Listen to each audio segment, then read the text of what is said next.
Hi, this is Stephanie Douglas of You From Abroad, and it is still Thursday, September 26th. Earlier this evening, when I did the post on Hot Shots, I mentioned that I had been shut down twice this week by women. The first time was by Kathy Tweel about her brother being counselor for Ward 4 for again. Um, and the second one was a woman from Mascouche.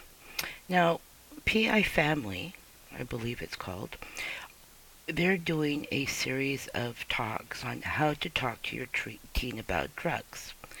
And that's great. I have no issue with that.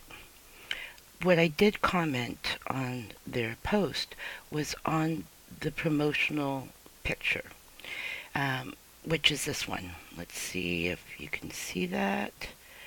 Get it right. Okay, so there's four white men looking at the material for how to talk to teens about drugs and alcohol and those kinds of issues, which is a wonderful thing. However, my problem with this was that it's for white men. And from what I understand, this talk is going to be held at Birchwood. I'm just trying to get my second picture set up. So my comment on the page had nothing to do with the content of um, what they're going to be teaching or talking to students about.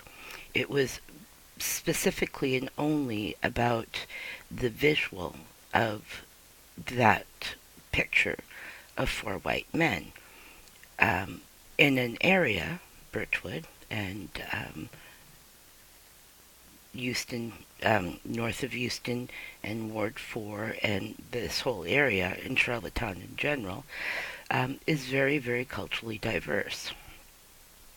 And that kind of a picture excludes a lot of people, and a lot of people self-select out because a lot of teens, if I was a teen and me being black, and there's four white men who are going to talk to me about drugs, I go, no way. How the hell do you know about my life?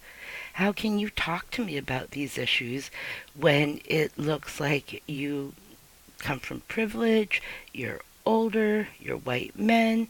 How can you understand my experience as a teenager? And what the picture reminded me of was this. The iconic, let's see, can you get that? See that? The iconic Richard Harris picture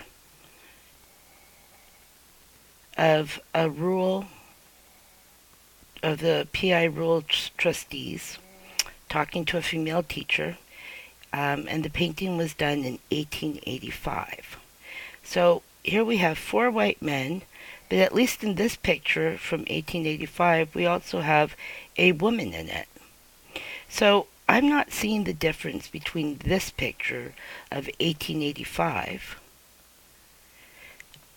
of schools and, let's see, and the one for the Birchwood. Um,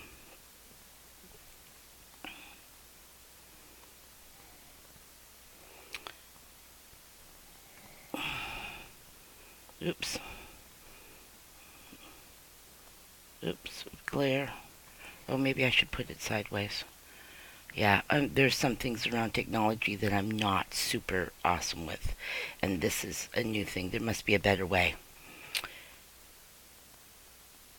There we go. Kind of, almost, sort of. Uh, Maybe if I hold it in this hand. Okay, I'm missing someone.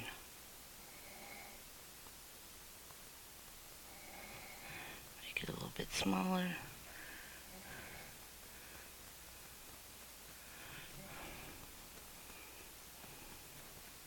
Oops, this is fun.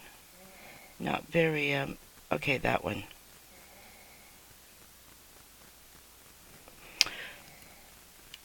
I'm going to put the phone away now.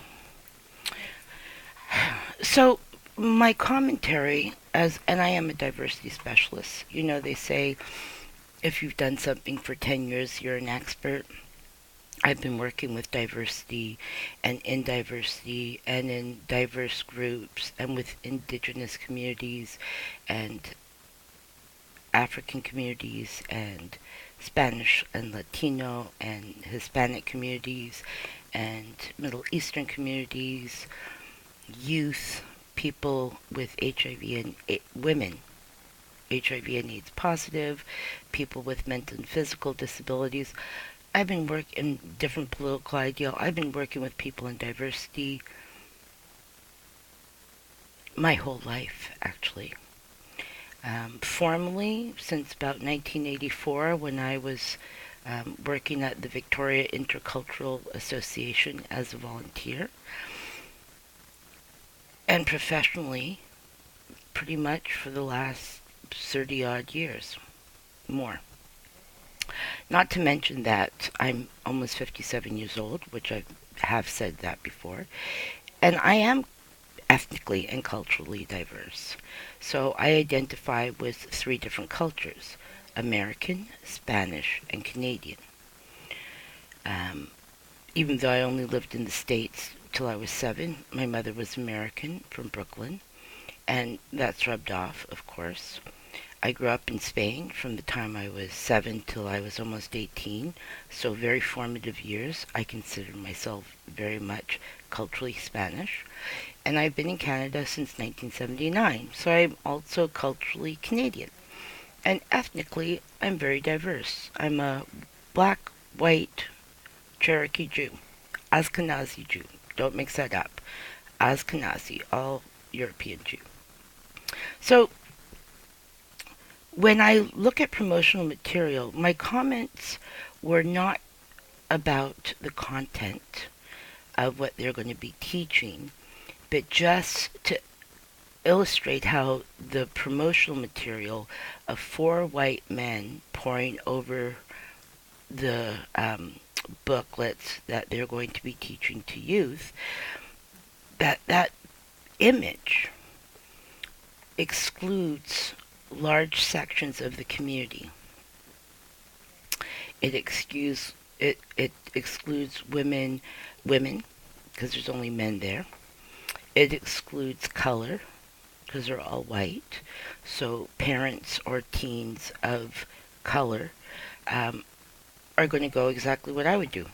Well, I don't because I'm a grumpy old broad, but what most parents do, which I've seen, is to self-select out, to not go, because the imagery already excludes them.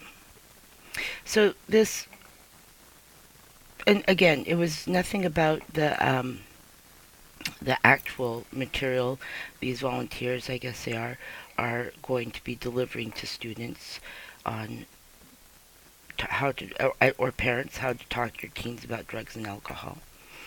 Um, it was purely on the imagery of that promotional picture that excludes people of diversity, people with maybe physical challenges, um, young teen parents of color, indigenous parents and youth. So my comment was for them to think of that so that they could maybe change the picture, make it more dynamic, bring in some youth from the school, have some diversity there, have some parents, whatever. I got one comment. And the comment was, of course, from a white woman in Miscouche. She has taken her comments off. My comments are still on my page, at least where I found my comments. She deleted herself because I called her out she put me down. She said, "Give your head a shake. You should, these are volunteers. They're awesome human beings. They're doing a service to the community, and blah blah blah blah blah blah blah." And I'm thinking, you didn't read what I said.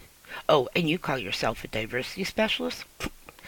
Anyway, that's how I imagine her saying it in her head. Anyway, she didn't actually read what I said. What she did was react defensively to a black person telling it like it is. When it's pictures of all white men, it's exclusive. It excludes huge chunks of the community, especially the PI community, especially Charlottetown's community of today. Maybe not of 1995 when I first got here, but definitely the PI of today and the Charlottetown of today.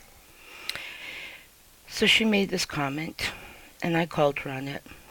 I said, the only comment to what I've said is yours, and you're a white woman trying to silence me and put me down as a black woman telling it like it is. Because that's what I was doing. I'm a black woman. This is my experience of the picture. This is what I know of pictures like that. This is what I know of promotional material. This is what I know of what includes and excludes people. This is what I know about different communities and how they perceive that kind of material. But she put me down, and I said, well, your comment is one of the most racist comments I've heard in a long time. And it showcases racism on PEI, and it definitely showcases how white women put down black women when they speak truth to power. I don't remember her name. It wasn't up long enough for me to write it down, or I would have.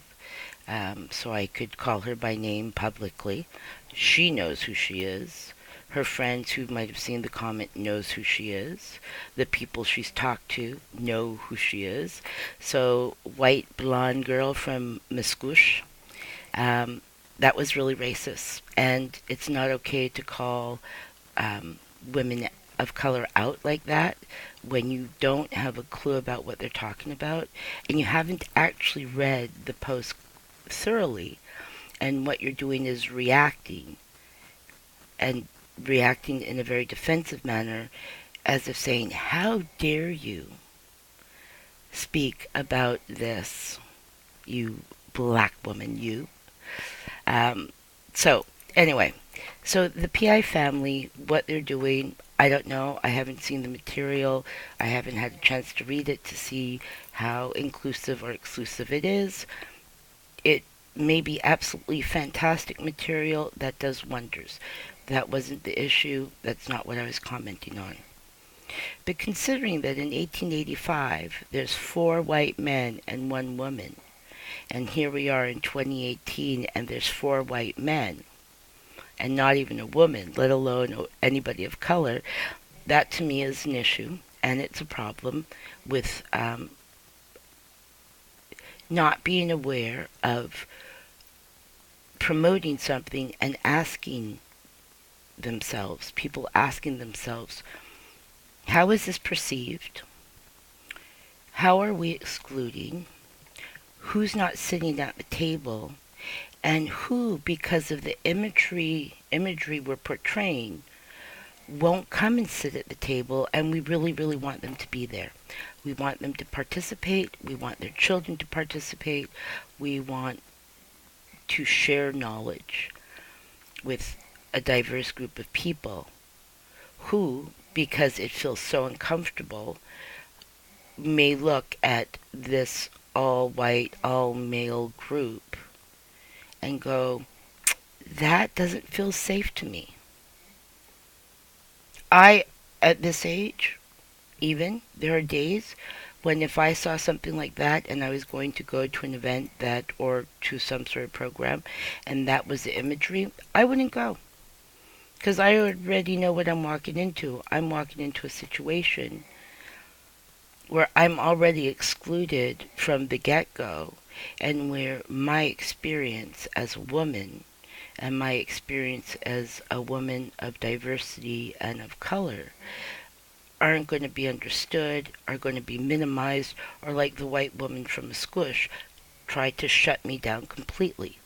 And that is not just my experience, that's the experience of a lot of people of color and indigenous people from indigenous community, Mi'kmaq community, and the diverse indigenous community that lives in Charlottetown that are Mi'kmaq and of all different other Aboriginal cultures. And I'm Cherokee, part Cherokee, so Native American cultures. So, white women from Musqueam, before you get defensive and before you try and shut down a woman, and especially a woman of color, about an issue you do not have the authority to speak on, you do not have the right to say, oh, you're wrong, because how could you possibly understand my experience as a black woman? You can't. Just like I can't identify with the experience of, 6 feet tall black men and how they get carded or profiled. I can understand it intellectually, but it's not an experience I've had. So I can understand it, but I can't speak to that with authority the way they can. So today, this week was interesting. I got shut down by one woman based on her perception of political ideology and classism. And I got shut down for speaking out about perception of a black woman, black person, person of color, on all white male imagery, and got shut down by a white woman. So, what's the takeaway? Think before you react and check your racism and your judgment at the door. This is Stephanie Douglas signing off from A View from Abroad, and community warrior healers of every color. Speak out, speak loud. Don't let anybody, any man or woman, politician, rich or poor,